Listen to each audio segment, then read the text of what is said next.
Mëngjesi në zbardhën në liçenin e Batlllavës. Të pajisur me mjetët qëndruan me orë në kërkim të trupit të 25 vjeçarit të zhdukur. Ekipet të shpëtimit të Forcës së Sigurisë së Kosovës të mërkurën vazhduan operacionin nisur një ditë më parë. I riu dyshohet që të martën u hodh nga varka për të nëtuar, por i njëjti nuk doli më në sipërfaqe.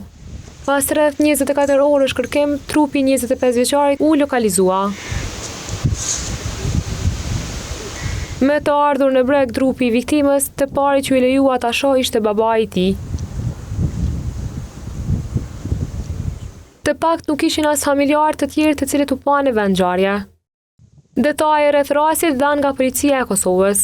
Sot pas përpjekjeve nga ekipi kërkimit dhe shpëtimit, personi është arritur të nxirret nga uji. Ekipi mjekësor në vendin e ngjarjes ka konstatuar se i njëjti është pa shenja jete. Në koordinim me prokurorinë e shtetit, po ndërmirën veprimet të nevojshme procedurale dhe hetimore lidhur me rastin.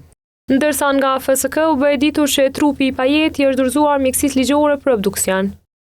Pas 2 ditë kërkimesh, ekipet e kërkim shpëtimit të Forcës së Sigurisë së Kosovës kanë arritur të gjejnë trupin e Pajeti të personit të zhdukur dje në liçenin e Batlllavës me inicialet LPR. Pas evakuimit të viktimës, trupi i Pajeti është dorëzuar mjekësisë ligjore dhe policisë së Kosovës për procedurat e mëtejme. Në pjesën ku ndodhi gjatë ngjarja, thellësia e ujit dyshohet të jetë rreth 10 metra.